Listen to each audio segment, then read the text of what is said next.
Achilles was not a twink.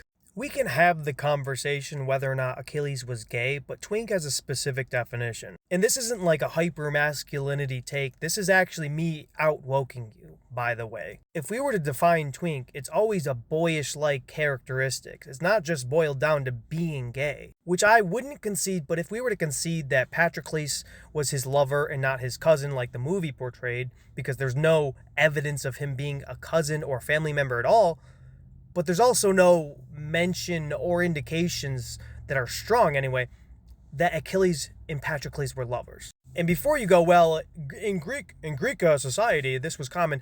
Yeah, dude, I would be hesitant to celebrate the Greek routine of grooming other men, and yes, it was almost always in a grooming setting. And that's the thing, you guys always want to celebrate gayness whether or not it's right or not. So to get back on topic, I think he would be more closer to a bear.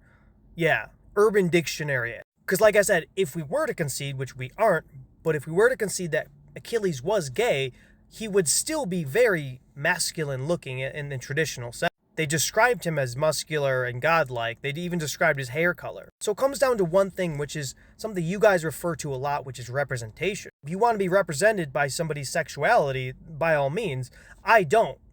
If Achilles came out to be gay, like they found a hidden passage from Homer, and he was gay, it wouldn't change the story for me. It wouldn't change Achilles as a hero. For some people, maybe it would. If they changed the idea of Achilles and he didn't like get any bitches, you know what I'm saying? It wouldn't change the story for me. The heroics of it makes Achilles for me, not anything else. This is why I think representation is literally so overrated for your identity. They describe Achilles' hair. It's not like mine. But I can still identify with Achilles based off of his actions. His descriptions were just so you can imagine him.